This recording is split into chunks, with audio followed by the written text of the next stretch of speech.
I pledge allegiance to the flag of the United States of America and to the republic for which it stands, one nation, under God, indivisible, with liberty and justice for all.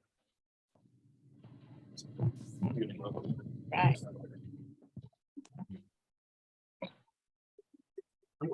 You're walking. I'm over here. Okay.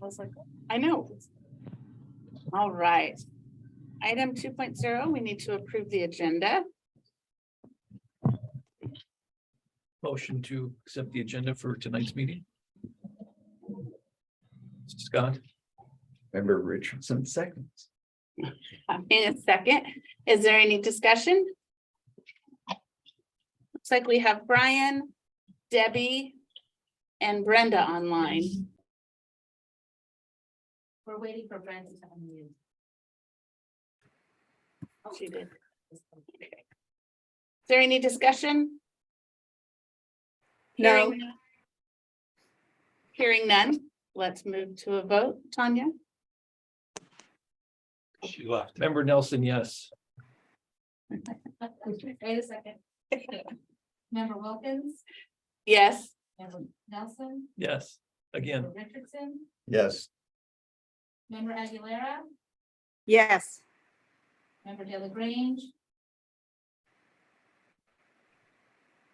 Member De La Grange.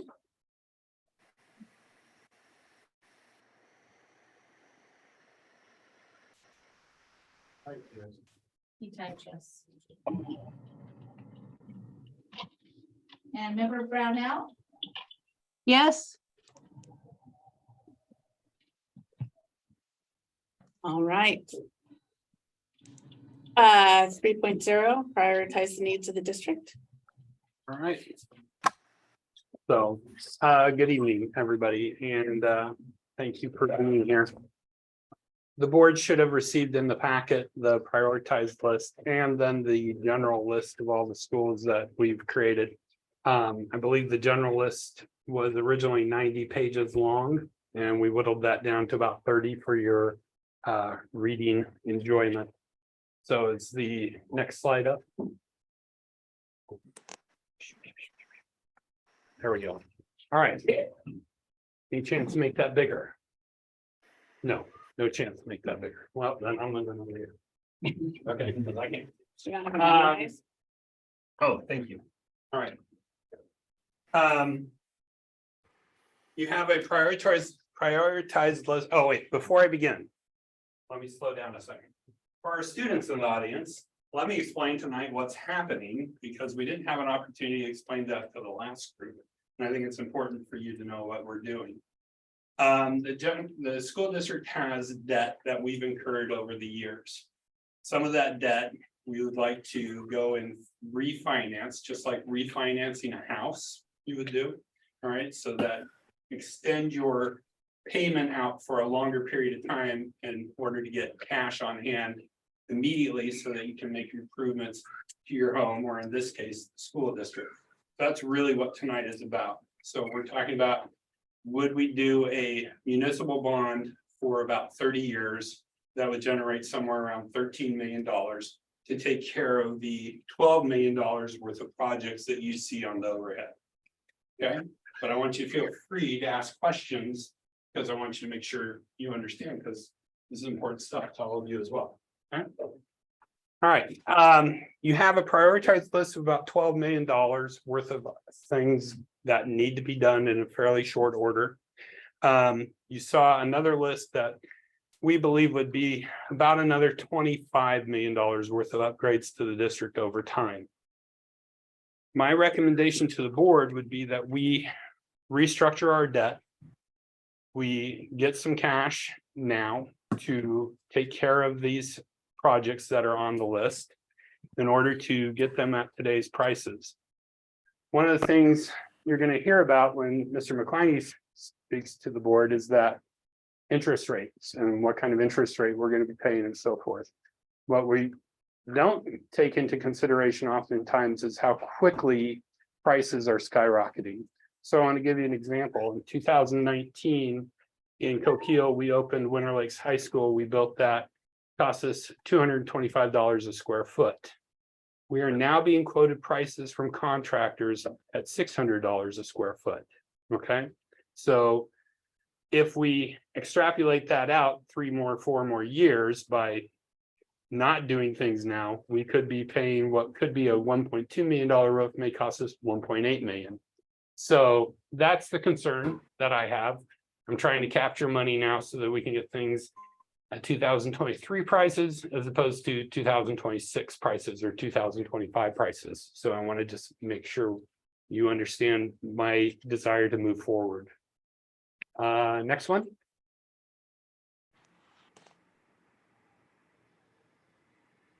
There we go. Here are the facility needs that we've outlined. We put them into 3 categories: safety, curb appeal, and classrooms. Allendale, things we're talking about. And I don't want to read through all of these things because you have it in front of you, but I want to make sure we're seeing this and looking at what we have. We talk about just overall view of what our schools look like, and you can see that we have lots of problems. And you know, that floor at Allendale, we're projecting at about $350,000 because that's asbestos. It's going to have to be abated. We can't just go over and put tile over it. We've been doing that for years. It's time to strip that out, redo the flooring on there. Improving classrooms, curb appeal, and things like that. Questions? Questions on the priority list? I can go back if we need to. All right, this is more from Allendale. You'll see that one of the things we have is about $400,000 set aside for exterior doors throughout the district, and that will come up again and again. Parkside, again, I think Parkside's our newest school, is that right? Okay, so let's see, it needs some TLC as well. Is that a window? That's a window. Windows, yeah. Yeah. So they're double paned windows, and one of the seals is broken on the exterior pane, so you get the moisture in between. Looks pretty shoddy. Island. And you'll see on the priority list, nowhere on there do I talk about asphalt and repaving parking lots. That would be the next set of money that we'd want to look at. We do have some serious driveway and parking lot needs. Riverside. Riverside's oldest building? It's the oldest building. Highland. Well, you guys look great. For being it's old. Yeah, you very well. Lincoln. And Lincoln, it's got the $2.4 million seismic grant. They received that, so we're pretty excited about that. That's going to take care of a lot of the needs that Lincoln has. Redwood, paint job at Redwood is in dire need of improvement. Lots of needs for safety, fencing around, gates and things like that. So not only at Redwood, but at Allendale, North, and Highland as well. Gladiola needs some safety fencing. North, boilers are on there. What's the top right? Food storage? Yep, lack of it. Okay, lack of food storage. Bleachers are a big deal, and of course, safety along Allen Creek. Gilbert Creek, not Allen Creek, which is by Allendale. Got it. There's somebody talking. Is there a question online? There is one. Okay. South. South, you get the bleachers that have come away from the wall, and you see where the student got trapped in the bleachers and injured. A lot of love for South needs to happen. So Gladiola, talking about, I think Gladiola has 2 bathrooms, 1 male, 1 female, right? 1 seat, 1 individual stall, 2 in each. So 4 toilets for 130 kids. So we want to put some restrooms there. We want to put safety fencing around it. And we want to hook up some intercom and what's the other one? Fire alarm to the new modular. Grants Pass High School, of the 90 pages we created, Grants Pass High School had 22 of those pages. South was second, like 14 pages worth of information that they shared. The stadium needs to be sealed. We're getting a lot of water damage through the cracks in the stadium. That underneath, that needs to be fixed. We have carpeting issues. We have huge exterior door issues at Grants Pass High. And especially at the PAC, we have roofing issues at Grants Pass High. The core building. Nate, I'm gonna have you just speak a little bit about what's going on with the roof at the core building. We've had several issues where the roof is splitting apart, so we need to probably bring in like an engineer to say, why is this happening? We've fixed some issues semi-permanently by putting curbs in, but the newest ones, you just can't do that. So something that's 25 years old as well, so it's met its life expectancy as well. So, Or telephone poles splitting. do I have a picture of telephone poles? I don't. It's in the other one. It's another one. So we have wooden poles throughout the campus. That with lights on them. Yeah. And they're just, their age is past their, yeah. Plus Grants Pass High needs to have the brickwork all resealed. You know, just those kind of things. Any questions on Grants Pass High? Is the brickwork on there? I didn't see that on there. It's gonna be in the second round of priorities. So debt restructuring, you see the priorities: replace the roof at Redwood, repair the roof at Parkside, safety fencing at Allendale, connect Allendale to city water, connect south to city water, replace the floor at Allendale, all those things that we talked about already on the other page, and you've had a chance to take a look at. There is some more. You just get a sense that we need an infusion of cash to start taking care of some of these problems.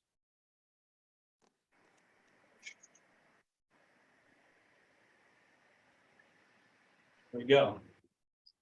May I answer questions for the board? This is Brownell, and it's my understanding we currently spend about 500,000 a year on capital projects and maintenance. And that's just not enough to keep up with the problems. Is that correct? That is correct. Yes. Yeah. And I think it's actually closer to 600,000. Is that right? Yeah. About 600,000 is what we spend per year. And that Brian, the range would like to speak. does not keep up. The 600,000 does not keep up with the demand. Correct. Brian, thanks. Brian, Thank you. Can you hear me okay? we can, yes. Okay, I just had a couple of questions. The first one is about the safety fencing at North. Could you talk about that a little bit more? Yes.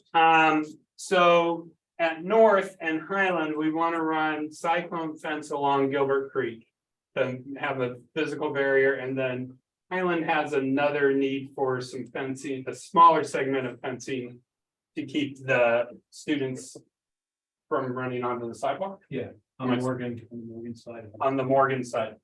For North and for Gladiola, we would like to create safety fencing like they have around McLaughlin Middle School in Medford. I don't know that I have that picture somewhere. I can text you a picture of it. Brian, I can pull it up off the internet. I actually have a picture on my phone. I'll send it to you. It's not cyclone fencing. It looks nicer. McLaughlin did it in the same color as their building. We're talking about probably a blue or a black for North, and then probably a yellow for Gladiola, and then it has security gates at it, and it does not look prisonish. It looks, I'm not gonna sit here and say it's very stylish fencing or anything like that, but it looks nicer than just a cyclone fence with some kind of electronic gate. So I will send the board a picture of that. Okay. But that is the intent, right? And there would probably be, I would imagine up north, 2 or 3 entrance gates, and then they are magnetic, so they can be locked at the office. And then there would be a buzz-in system, so there'd be a camera on them. Student comes to school late, they buzz in, the person in the office lets them come into the gate, so forth. Okay, thank you. You bet. Yeah, I guess I'm not sure how I feel about having cyclone fencing along the creek at North, let alone any fencing. So I'm not sure about that one. And then the other one I wanted to just mention to the board, I haven't had a chance to talk to any of you, but I did talk to Tim, and the connecting the city water at South and Allendale. We should really think about maybe not doing that, because our cost not only to do it is almost $1 million, $750,000, but the amount of money that we're going to have to pay the city for water service forever is going to be significant. And the city is looking at increasing their water fees a couple times in the next couple of years. So that's going to be an overhead cost that we are taking on that we may not need to take on. As far as I know, those water systems have served those schools well and continue to, other than, maintenance and, the occasional pump change. So I just wanted the board to think about that particular action. Thank you. And I want to make sure the board's clear. We're not voting on the priority list tonight. We're voting on, this is really to give you an idea of what the money would go for. Tonight, we're only voting on one thing. Are we going to restructure the debt? Once we have that decision by the board, then the board, first the facility committee will continue to work on this. We'll have conversations with the board. Do we have the hooking to city water in? Do we have it out? I know Brian has a feeling about not doing it. I've had other board members express to me they were glad to see it on the list, finally, to do that. So we're not voting on the priority list tonight. We're voting on, do we want the money to start dealing with some of these issues? Some of these things are, pretty critical. Redwood needs a roof. Lincoln needs a roof. Lincoln got the grant. We're not going to be putting a roof on Redwood this summer, but we want to be able to sign a contract and plan for it for next summer. And if Redwood gets the grant for the seismic upgrade, then that frees up $1 million and we switch our priority list around. But we have easily $35 million worth of needs in the district. So we've got to figure out a way to meet those. So, yes. Just a comment about the water. I'm trying to look around to see who's got the institutional memory. But I know South has had water issues where they couldn't drink the water or something, and we had to send the kids home. And so Nate would have some knowledge, John would have some knowledge, Robert would have some knowledge about South. how many days did we lose? South, we didn't lose any days because we were able to, it's not that we brought bottled water for the kids to drink and food and stuff like that. Redwood, we lost a day this year because we lost the line that supplies the water to the school. South, we replaced the pump one night, late night. We were able to replace it. That's just in the past. That's just my 2 years of being. Yeah, see, I'm remembering. I'm sure we there's plenty actually more. lost days. Redwood, we lost a day. South, I'm sure we have in the past. Anyway, each one of those days costs us like $300,000. That's what it costs us to run. Yeah. Well, I guess that's not true just for one school. Right. Right. John, do you have any idea? I think James Boat here, I think they're both South and Allendale had some type of bacterial buildup in the water. They had to go in and treat it. There have been pump issues. And I believe there were several days lost at South. I would say a handful overall, probably, because obviously we did everything they could to get out and get it up and running. So it's not a huge number, but you're right. You lose the ADM for that particular day. That's. And the well at South is below the track, between the property, between the track and the LDS church. So we are pumping it uphill 200 yards. Yeah, it's probably 1,500 feet, I bet. Okay, so my humble opinion, I would say we need it, but that's certainly a conversation the board could have once we've secured the funding to do this project, right? Thank you. All right. Any other questions, please? Be glad to answer for you. I have a question. This is Yes. Brenda. What is the storage solution? What are you thinking of that for the 300,000 for the district wide? What would that look like? Well, I'm gonna say a chunk of that's gonna be to solve issues at the Performing Arts Center. We are beyond overflow at the Performing Arts Center, but every school in the district could use more. And right now we have only storage pods, which we're glad to have, but they look horrible. We would like to, cinder block with a concrete pad and simple roof, something like that. I don't think it has to be too fancy or too expensive. But something that's gonna be a little better looking, which would match the school as opposed to just a big container out back. Or out front, in the case of North, right? The first thing you see if you're coming up that way. So, yeah, we're trying to get rid of those. But the PAC, we're hoping to partner with the group that is doing the upgrades to the PAC. We'd like to be able to say, here's a chunk of change we can put towards this. Can we find a partner to help us with that chunk of change? And help us match that. Thank you.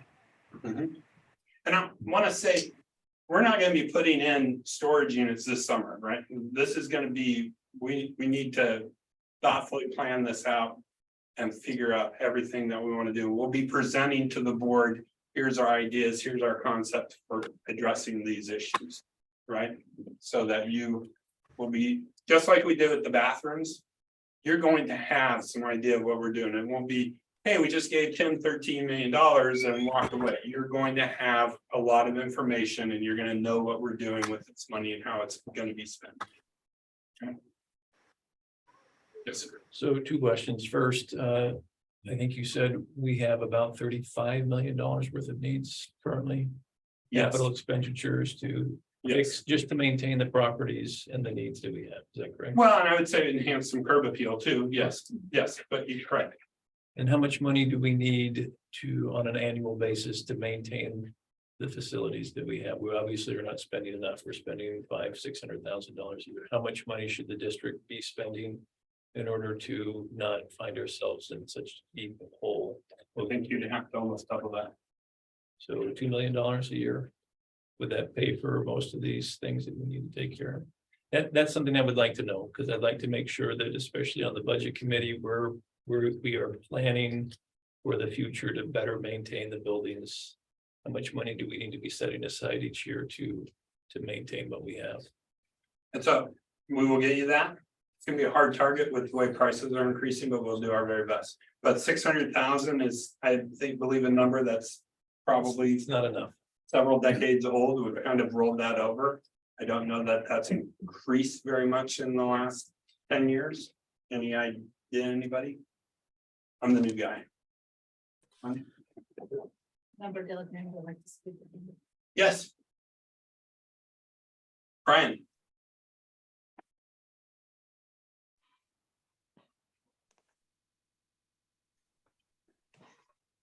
You can go, Brian. Oh, thank you.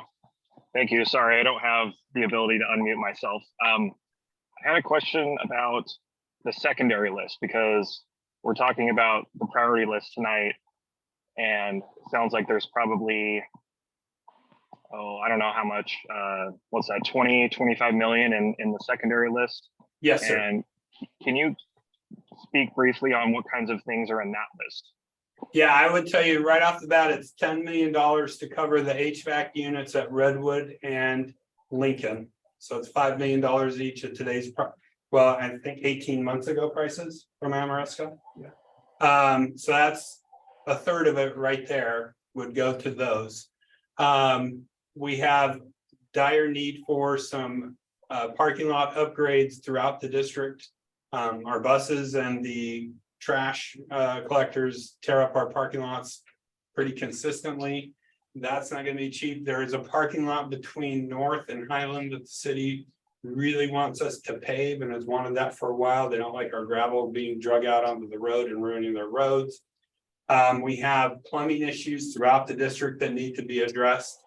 None of these things are really sexy, but are necessary. I think every school but Lincoln and probably Grants Pass High would tell you they would love to have a covered outside area. I think Lincoln has one and Grants Pass High, I don't think needs one. Right, the Gladiola wants one and all the elementaries want one, North wants one, South wants one. Just for extra places for the students to be when it's raining.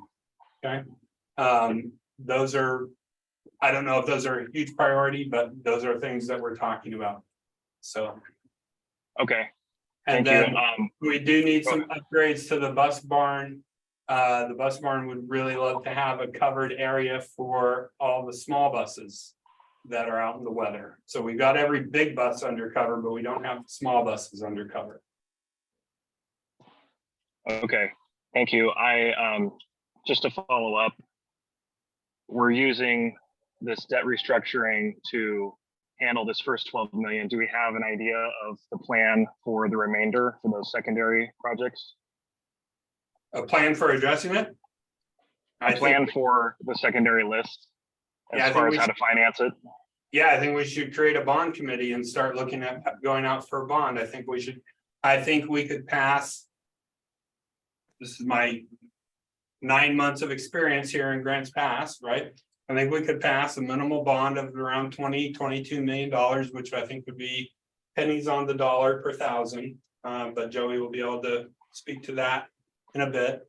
And then the state of Oregon's match has gone from 4 million to 8 million. I think we apply for that match. And if we get 22 million in the bond, we pass that, we get the $8 million match, we've got $30 million to address these other needs.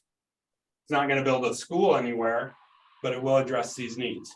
And you will have a district in 5 or 6 years, you will have a district that is well maintained and well cared for and ready to, and if we could then budget properly to deal with the ongoing needs, we would be setting this district up for success for the next 30 years.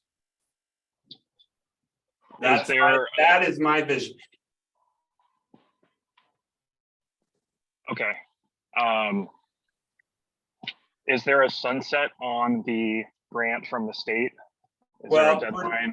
Yeah, first of all, you've got to go through a huge process to apply for it. Then they have what they call TAP grants, which are I forget what TAP stands for. I don't remember what it stands for, but it's about like, Yeah, like $10,000. The design. yeah, it's for the design part.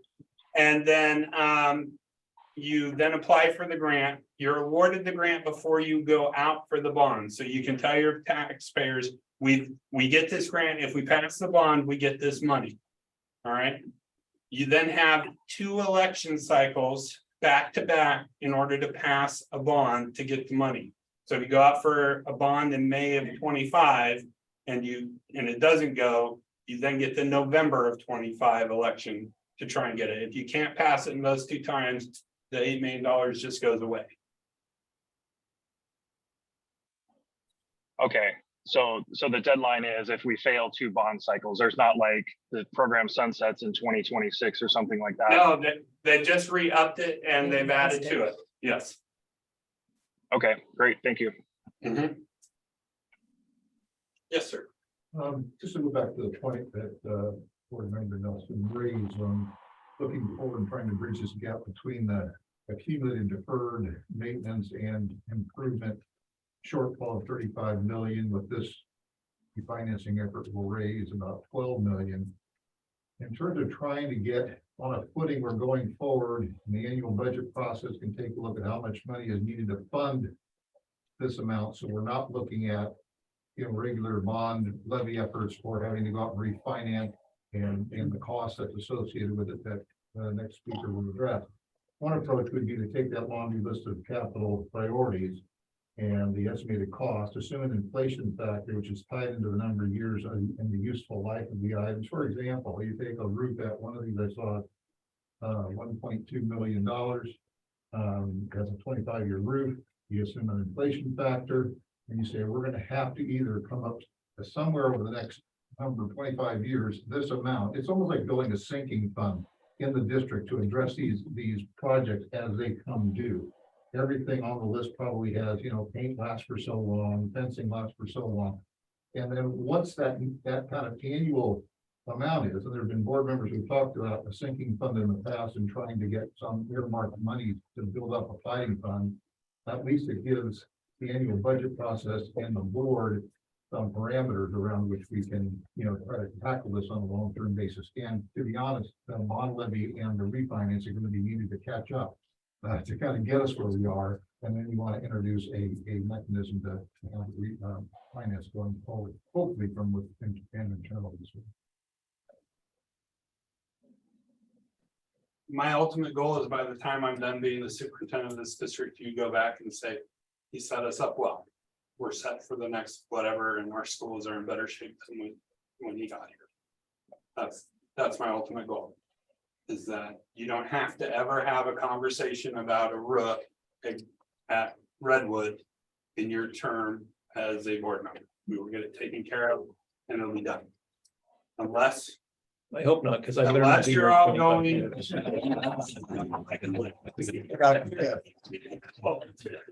Can't help you You that. never know. Right, so that's my goal, is to try and set us up for the success that this district and our students deserve. Our students deserve to go to better schools, and they have great teachers, they have some really great schools, but we've got to start taking care of these needs. Okay. So if there's no more questions for me, I'm gonna hand it over to Nefeli and to Joey. Well, I'm gonna let you do that because you're the board chair. You're gonna tell me what's next on the agenda. I'll take the night off. It's Joey. Is it Joey next? Yeah. So let's see, where are we? 4.1, debt restructuring. Joey. That is small. You want a copy? Wow. I think I have a copy. Is that?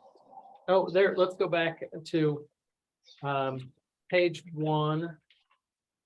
I can make. Oh, there we go. Okay, that's the cover. Next page is just the assessed valuation and the growth of your assessed valuation. The light green bar is after the urban renewal has been taken out. And so your assessed valuation has been growing. Last year, it grew nicely at almost 5% or 4.96%. It's been relatively flat, but everybody in the country this year, over the last 24 months, has seen nice growth. The next slide talks about the last board meeting. Someone said, well, what's a 10-year general obligation bond going to cost? So I ran a 10-year obligation. And then I thought, well, we're comparing it to a 30-year obligation. So not only did I run a 10, I ran a 20, and I ran a 30-year. And so trying to compare apples to apples, $12.3 million in bond issue on a general obligation bond. The levy over a 10-year period, your average principal and interest be $1,412,489. Works out to be a levy just under 40 cents. On the next page, which is your 20-year schedule. Same thing, a 20-year, you almost drop it in half. You get 24 cents per $1,000. That would be your levy amount, and the annual principal and interest would be roughly $839,000. And the 30-year, this is so we can compare apples to apples with the full faith and credit versus the general obligation bond. Your principal and interest payment is going to be your average annual over the life is going to be $673,424 with a levy of 18 cents per thousand.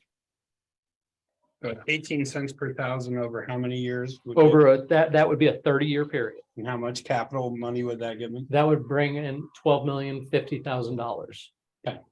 So that's, and I tried to use high expenses on everything. So I tried to be conservative on everything. Now, I will tell you, I wasn't very conservative on the interest rates. I just used market rates. I don't typically do that. I typically am much more conservative than that. But I wanted to say, in today's market, here's how much we can bring in. So the next page is the 30-year full faith and credit. Are we there yet? Is that it? So the full faith and credit takes what you are currently paying, the leases that you're currently paying, the full faith and credit that you're currently paying, and it adds $100,000 to that. So that brings you up to $983,617. Over the 30-year period, that average interest rate is at 3.7%. Now, flipping over, here's the question everybody asks. The next one more slide. Well, that's easy. That's an eye test. So the question, this is a table. So if your house is if you have $1 million home and you have for a 10-year general obligation bond, it would be an annual increase of $392.79. This is what you would bring to your voters, these sorts of tables. If you have a $2 million home, just double it on a 10-year schedule. So same with the 30-year. If you were looking at a 30-year general obligation bond, your annual increase would be $187.27. You'll notice I broke it out monthly. Most people have mortgages, and that's what they want to know about. And so on a $12 million issue, it would be affordable.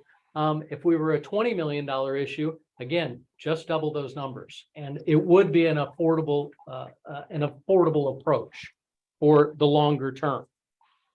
The verbiage below is just if you want to know about how the assessed valuation in the taxes are calculated. So far, I've never met anybody that wanted to read that. A concern I had was, what does the restructuring cost us?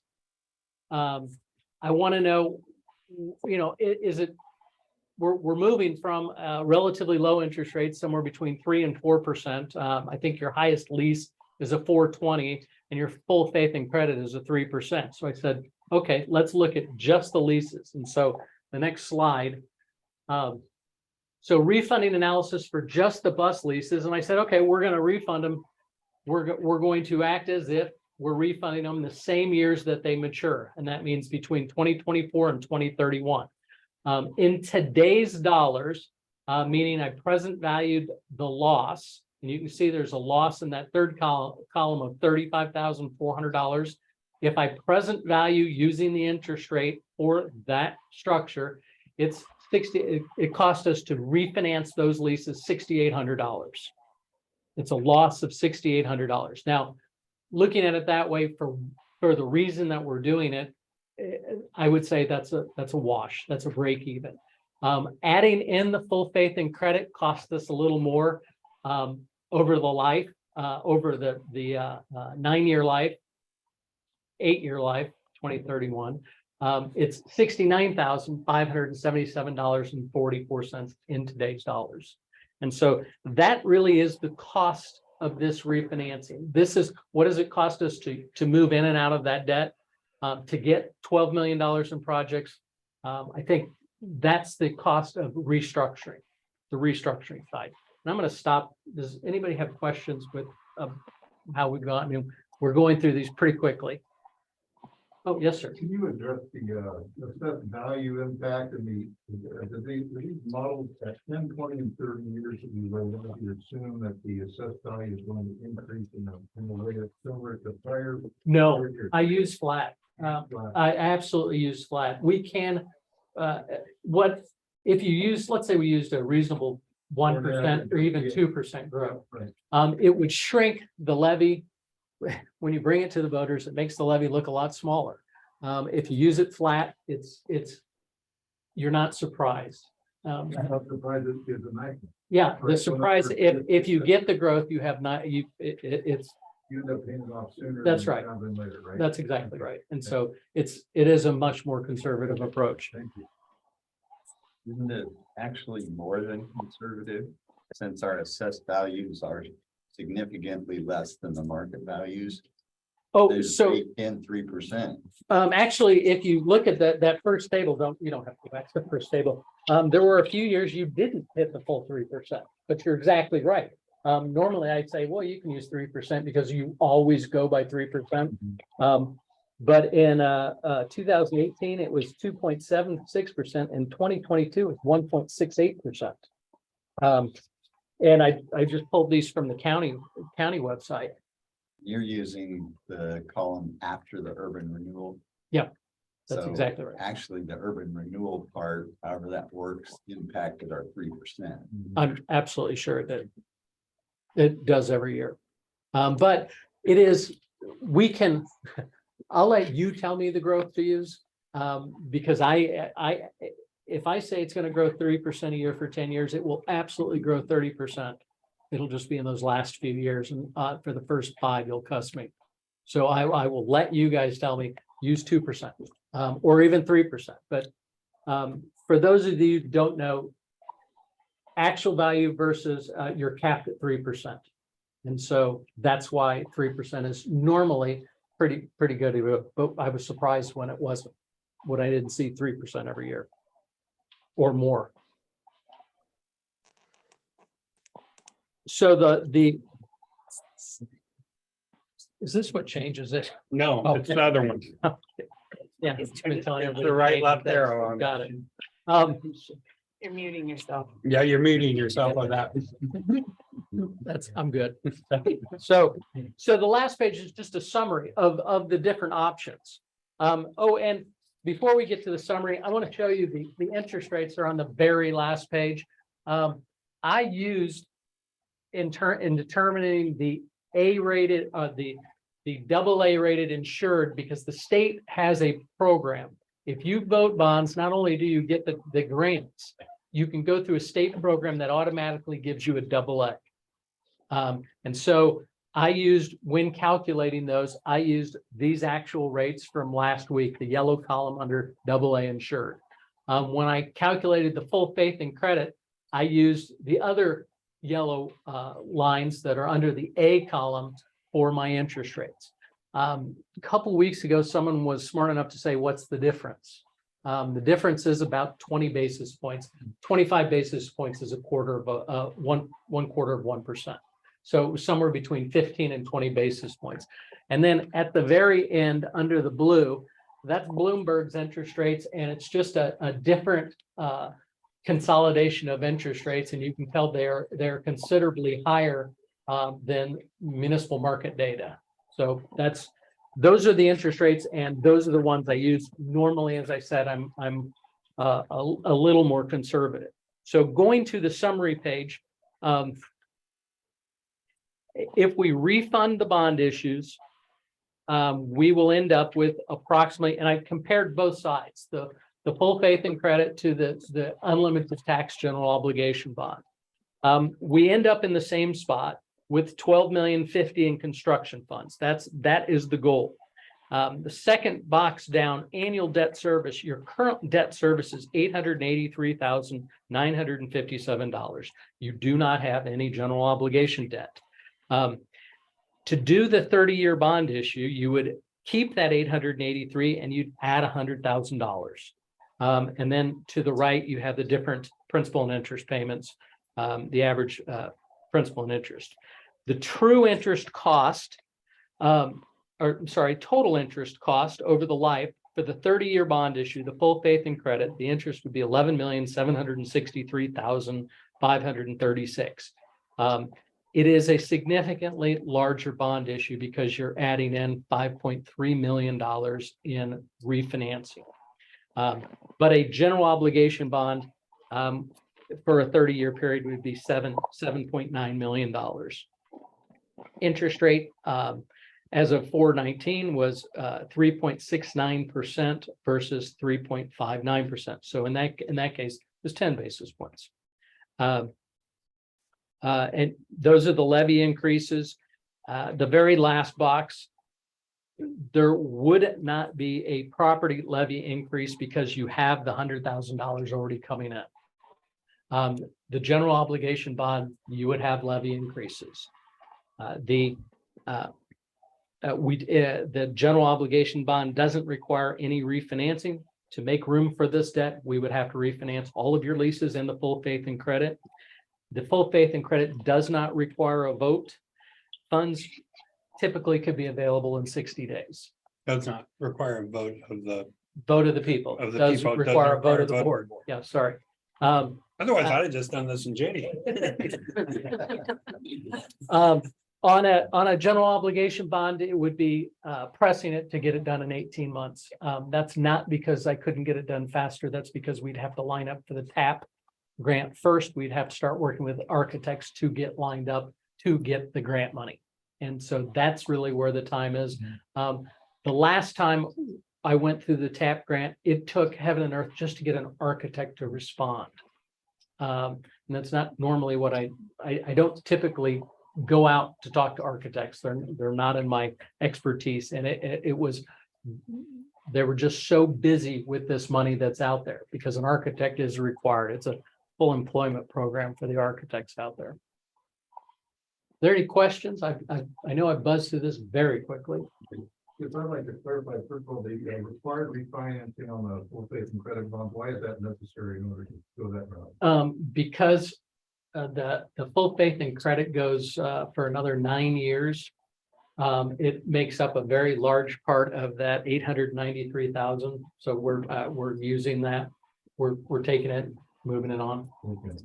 The other question I have is with regard to these the two columns or the side by side with the very, I think it's that she's very, very informative, very well done. With regard to the monies that are going to go to pay off these two options, I know that there's a time delay, slightly better interest rate, and a public vote required in order to go out and get a levy. And this district does not have a great, even though they're set to pass the high school and Parkside levy 25 years ago to get the public support in this area. But that would create a new stream of money. Everybody to be sure that would be clear. That would be a new levy pot of revenue that would be used to service this debt. Whereas full faith and credit is going to have to come either through existing capital project fund money or general fund money that will have to be budgeted and transferred over to the capital projects fund in order to maintain this debt or to pay off this full faith and credit debt. You're exactly right. One point of clarification: the current leases and full faith and credit funds would be utilized. So and then another $100,000 that would have to come from somewhere. You're exactly right. Debt service amount, we're taking out the lease obligation at the same time we're getting the sewer Yep. obligation in place. That's exactly It's right. still got to be funded through the ongoing revenue of the district That's- as opposed to a new levy. Right, new source of funds. Yeah, a general obligation bond would be a whole new source of funds. It would be an operating levy. It can only go to the repayment of general obligation bonds. So it can't be, hey, well, I couldn't do this again with the geo levy.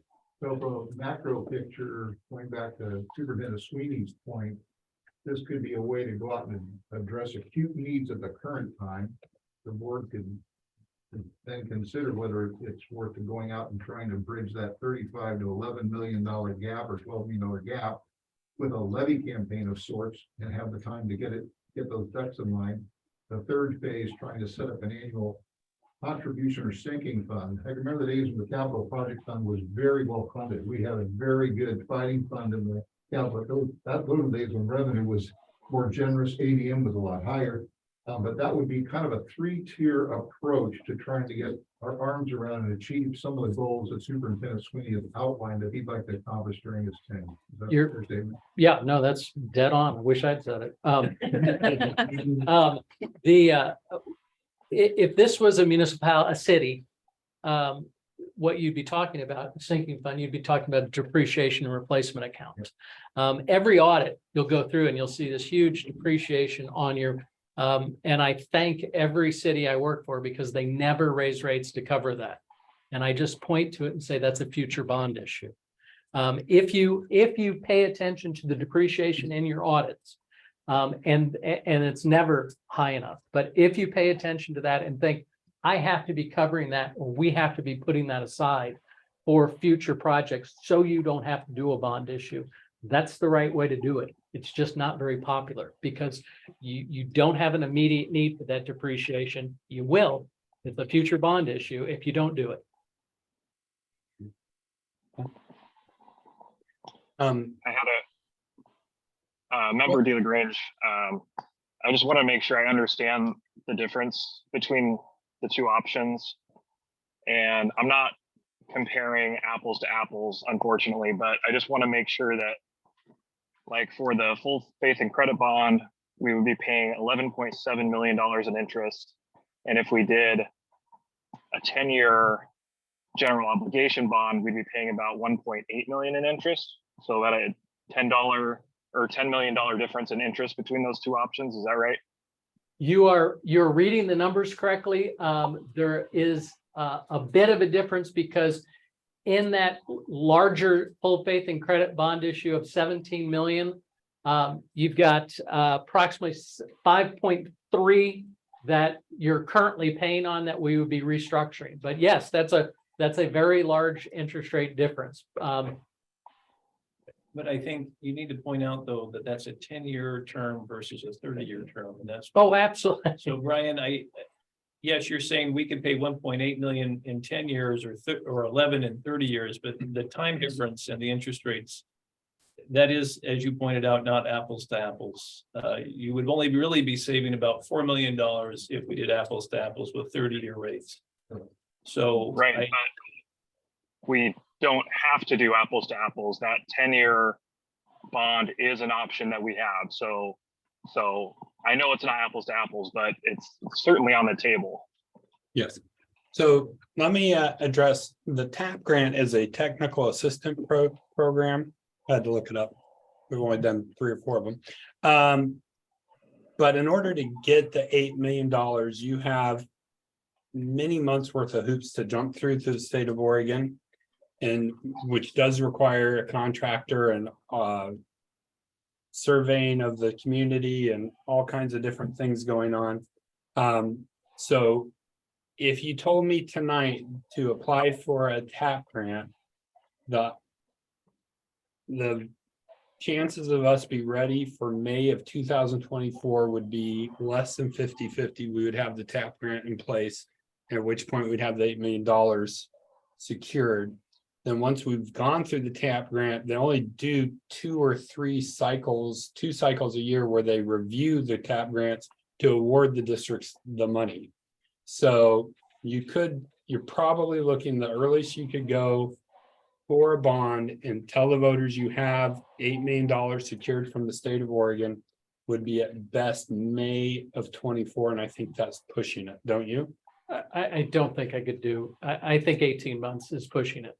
And so More like not May of 24, I was gonna say November of 24, but it really Well, would be, November of 24 would be pushing it. right, more like May of 25 Yes, would be more. that would be like- realistic. More realistic.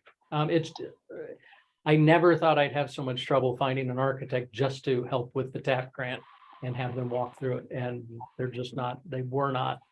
There's so much money that they're chasing that they don't have to reply. Right, because the TAP grants are only, they're pretty minimal, like $25,000. Right. Right, so, you know. When. I did have one other question. Yeah, go ahead. It's for Joey. I'm unclear on the, I guess your fee structure, how your fee structure works as far as how you get paid, depending on what happens in this transaction. Could you talk about that a little bit? Sure. If the bond issue moves forward and when the bonds are sold, my fee is added into the bond issue. It's roughly 1% of the bond issue, or it would probably be slightly less than that because we're at 12 million, but that's about what it is. That answered the question? But it comes from the bond issue. It's just added in. Same with the bond attorney, same with any other expense. Underwriters fees would be in there as well.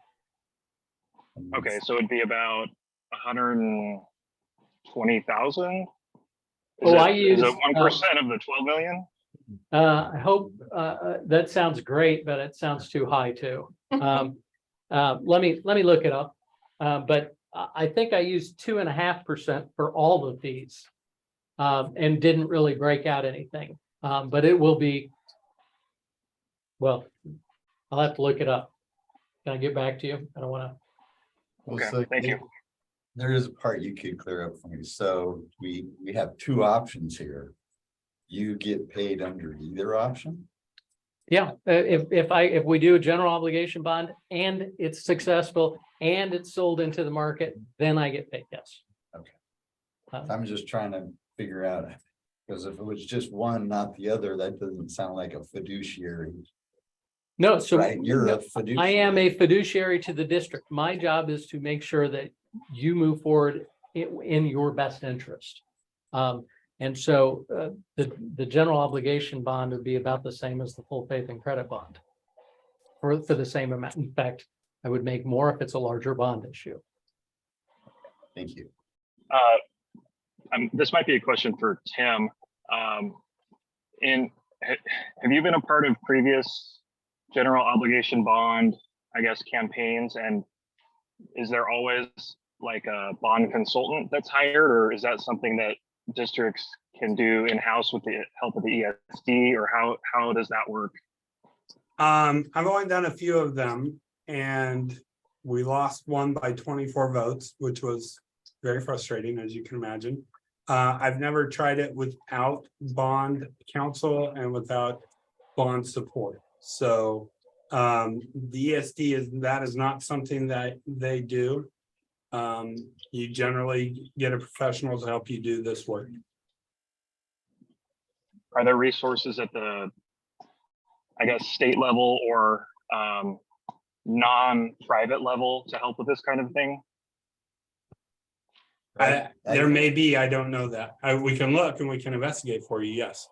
I can think from memory, for the last couple bond levies we went for, we used a private Hyfer Jaffrey Yes. up in Portland, who's not a fiduciary for the district, but did give the district information that we used to do it correctly. Almost always you use a private entity. Municipal advisors are recommended by the National School Board, business finance managers. They say it's best practices to have someone on your side. For example, one of the things that we do is we negotiate with bond attorneys. Bond attorneys don't like to negotiate their fees, but we talk to them about their fees and we get their fees down. And so we work with underwriters and get their fees down. So but it is considered a best practice. States like California, Texas don't go to market without a municipal advisor. John, you want to? I was gonna say the last bond levy, which we lost by about 1,000 votes, but it was a lot closer than that, want to be more. So the Political Action Committee, Kathy was a member and Gary was a member. We used fundraised money to bring in an outside consultant. What they did is they gave us advice on how to most effectively get the vote out, target our likely voters, that kind of thing. And so it's something that can be handled. I would think that is something that should dissuade us from going down the levy route. I think the biggest hindrance is we have urgent needs and we don't have adequate time to address them right now through a bond levy. You're talking a couple of years down the road and you've got immediate needs that need to be addressed with limited general fund money to do so. So I think this kind of approach where you phase it and do one and take a hard look at a possible levy, and then eventually if the revenue returns, ADM growth returns, then you take a look at the setting of a depreciation schedule based sinking fund so that you don't have these hurdles facing you on an ongoing basis. Correct.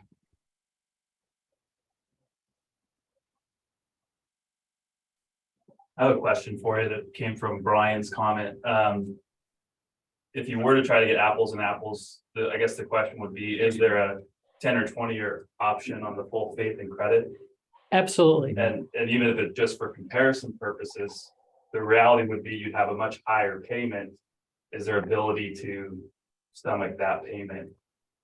The payment that we're using is the one that was given to me as the maximum, that this is kind of where we are now. What can we do with it? And so I know we talked about a 20-year issue and a 30-year issue. We are limited. Roofs, I hope, can go 30 years, not 25, because we are limited in state law that we can only go, we can use the useful life of the whatever we're financing. So if all And of a sudden you've seen our list. How do we do? it looked like we were useful life, the list was, I mean, the useful life was up there. Yeah, Okay, it was the right projects. And we sent it to the attorney right away too. okay, and the attorney gave it. to Yeah, us. she said, looks okay. Good. She'll change her mind though. It's what they do.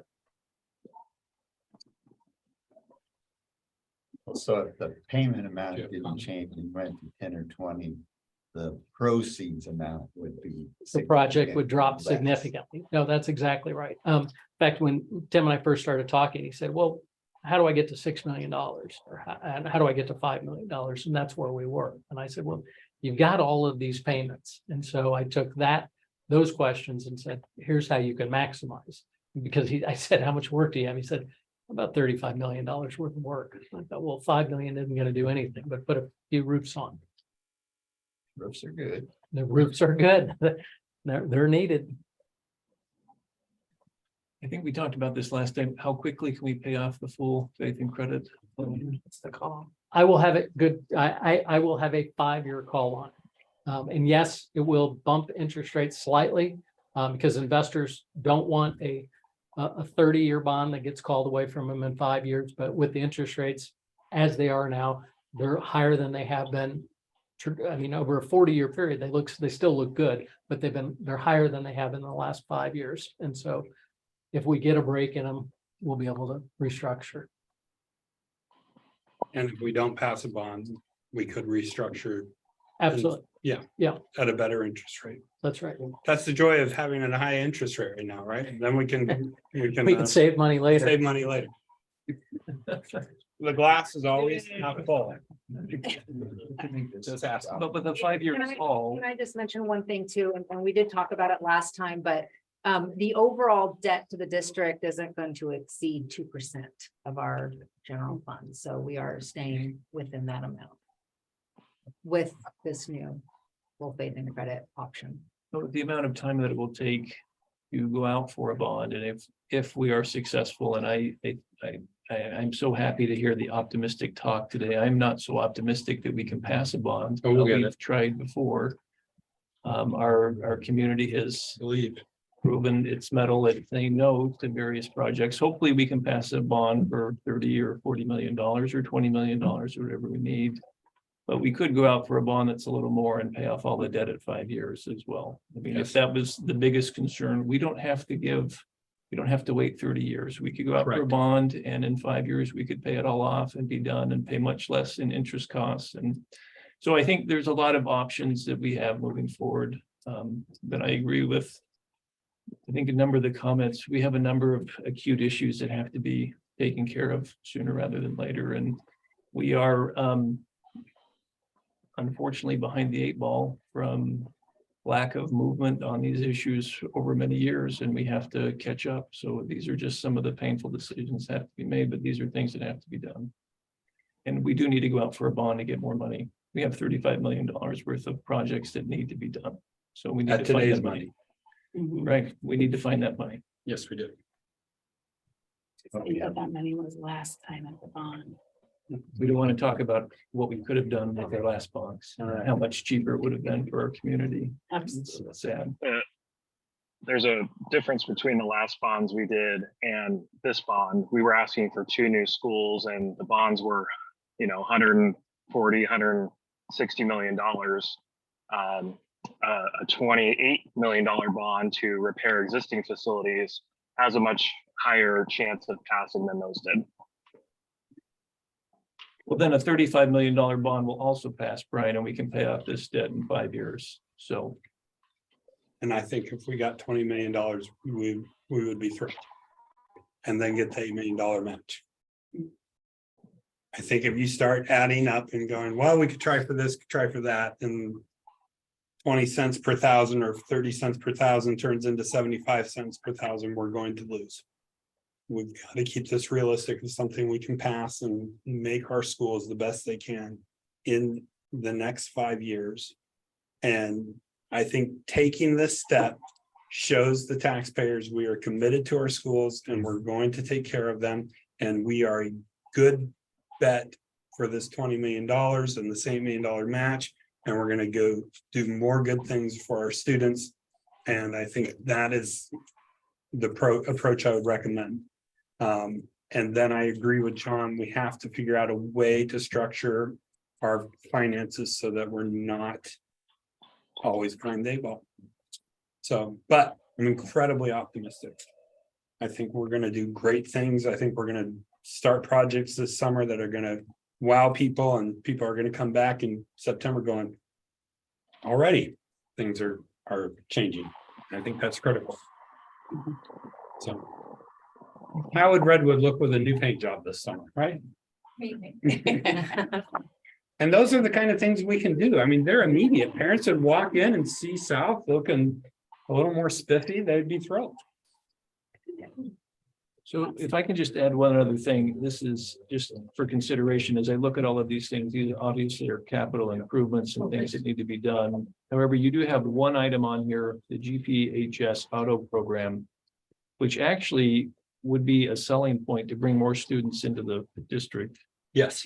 And so that's a return on investment, because now we have potentially more students or new students who want to come and participate in some of our programs. And I would like us just to consider other ways that we could continue to have a return on our investment by drawing more students to the district as we're making some of these. I certainly recognize that all of these are critical and need to be done. And maybe in that second round, we can also look at maybe some ways to spend money to entice more students to come to the district, which would increase our total revenue in the sense that we could then have that extra money to stash away to help with our capital projects in the future. So You want a crazy idea? You put a double wide over at GP Flex and you put 6 airplane simulators in there and you create a program with their Medford Airport and you tell kids you can get your pilot's license at age 18. You'll have kids come to the district. well, those are the types of things that I think increase our value and return on our investments. So, And an airplane simulator is not that expensive.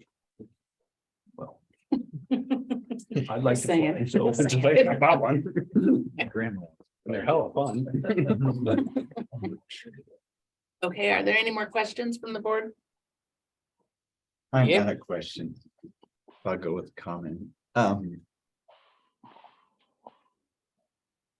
So I'd really like to see, not sure what you call it, a culture or to systemically change the way we approach this. As it's been this way for quite some time, and I'd like the district and the board to move to a more look down the road farther perspective.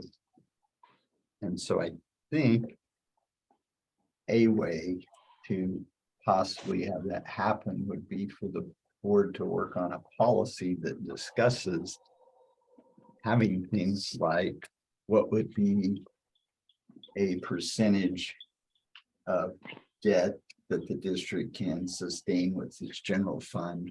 What kind of numbers should the budget committee be presented with each year that has to do with the depreciation cost, sinking fund type of number. So instead of it just being some big number that people talk about periodically, sure, he had a spreadsheet, you know, went out 20 years, and I forget how many millions of dollars was on it. But it wasn't really realistic and nobody was paying attention to it. And we need to change the way we act as a district, so. I'd like to see us develop a policy related to that and start discussing how that gets presented at budget committee meetings so that it's a number that we have and we can look at. And you don't have to build momentum to pass a bond because everybody's been seeing the numbers for years as Right. the deficits being created. And we have, this is my favorite part, we have $500 million worth of facilities for District 7. And even on the optimistic side, that they all last 100 years before the depreciation has taken them down to zero. That's a lot of money to raise in 100 years for the community. So we need to do our part to keep track of it, show the community what the deficit looks like. And so hopefully we can, if the rest of the board members think so, we could get a policy that kind of addresses that kind of stuff. We can come down policy. Yeah. I was wondering if Joey had the answer to that question yet. Yes, sir, I'm working on it right now. Thank you. It is significantly less than 1% on the $17 million bond issue. Hang on one second.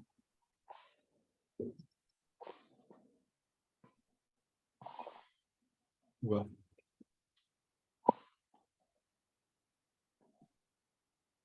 Can we go to 4.2 while you hammer that out? We can all just stare at you. Or we? Yeah, no, that's, It's like watching a tennis match or watching someone watching a tennis match. it's one, I'm gonna round up, it's 0.5%. On that issue, on the full faith and credit, it's actually 4.9 tenths of 1%. So 0.5% of what? Of the bond issue of the full faith and credit bond issue, the 17,745,000. Okay, so 0.5% of the 17 million. That's exactly right. Okay, and then what would it be for a general obligation bond? Go on to the next one. Okay, I'll scream it out in a minute. 4.2 is create a bond committee. So I guess the question I have for the board is, do you want me to start looking at the formation of a bond committee so that we can put together plans for going out for a TAP grant and start to look at the May of 2025 election to pass a bond for maintenance for the district? Or do you think we're too soon? I'm all in favor. We need more money and we need a bond. So. Okay, any of you that are gonna be here past 2025, Make an eye bond contact committee. with all and look of at you. you. So, okay, then we will get to work on them. Anybody online? Sounds good. Ryan, it was approximately the same percentage, slightly lower. 0.004, so less than 0.5% on that as well. So Less than less than 0.5% of of 1%. 12.3. It was 4.8, 0.0048. Okay, so 0.5% of 4 million, is that what you Oh, said? no, sorry, 0.5% of 12.3 million. Okay, perfect. So, all right, I'm clear now. Thank you. Sure. Okay, All right, Natalie, what are we taking action on? So we originally had a draft resolution. Oh. Is that what you're asking about? Suppose you want to call for 5.0. Sorry. I apologize, keep I told you to take the night out. 5.0 or 5.1 draft resolution.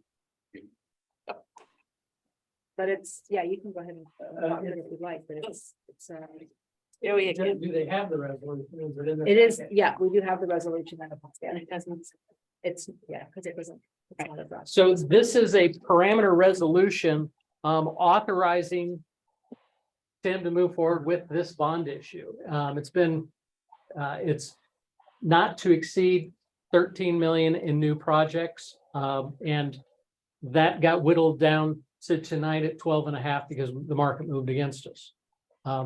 That's just the way things go. I think we were at 12.6 when we were originally not the full 13. So that is, this is the first step in moving forward to a bond issue. The next step would be meeting with Standard and Poor's. Standard and Poor's is the rating agency.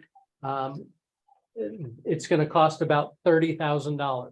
That was their fee to tell us we're an A+ rated credit. And they'll come back and tell us it's an A+.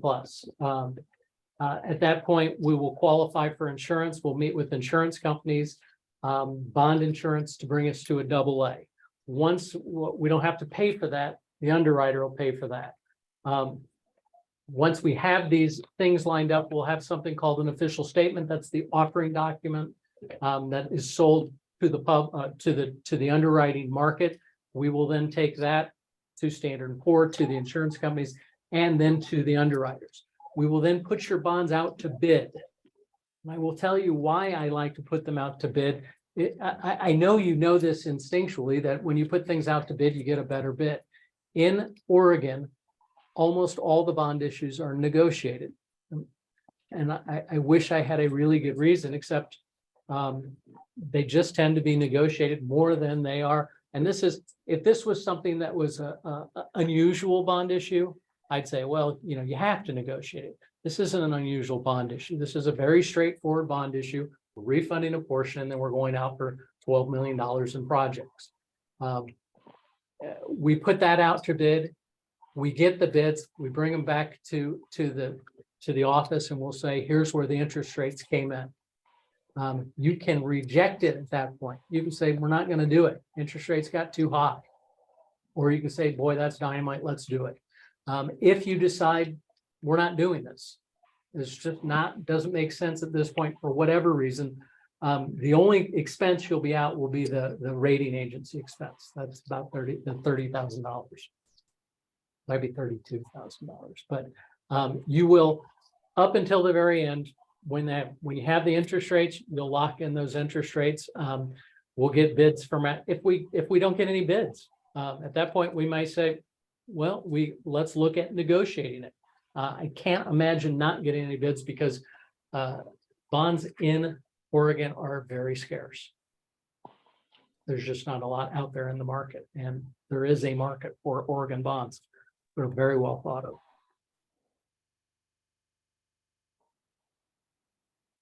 You need a motion to not exceed 13 million, is that right? Read the resolution authorizing the issuance and sale of full faith and credit and refunding obligations to finance the refinancing real and personal property of the district, designating an authorized representative financial advisor and special counsel in related matters. That's someone needs to make a motion to accept.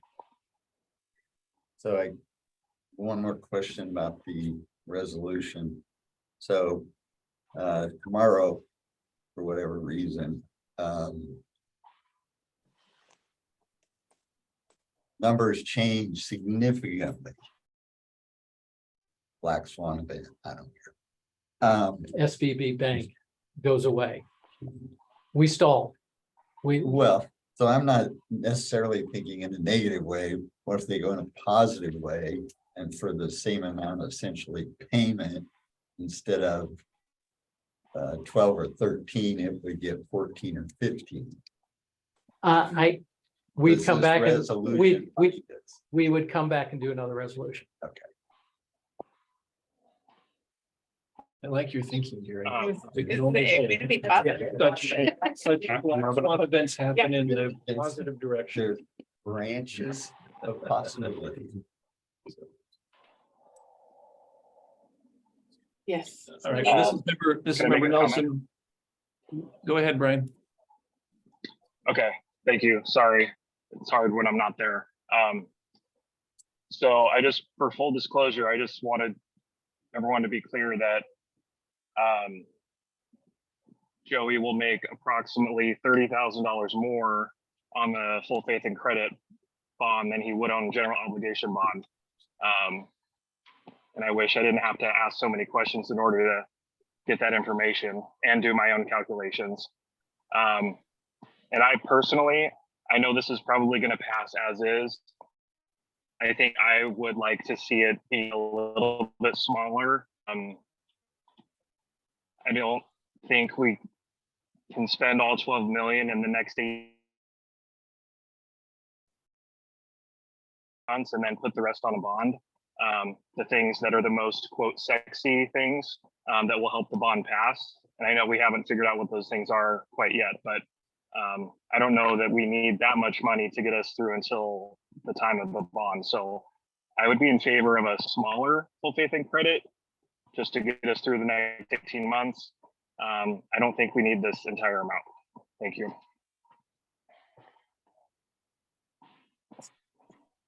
All right, well, this is Member Nelson. I make a motion to approve resolution number 2223-06, a resolution authorizing the issuance and sale of full faith and credit and refunding obligations to finance and refinance real and personal property of the district, designating an authorized representative, financial advisor, and special counsel in related matters. This is Member Richardson. I second. Having the second, is there any discussion? Hearing none, Tanya, can I have a roll call vote? Member Wilkins, Yes. Member Nelson, Yes. Member Richardson, Yes. Member Aguilera, Yes. Yes. Range, No. Member Brownell, Yes.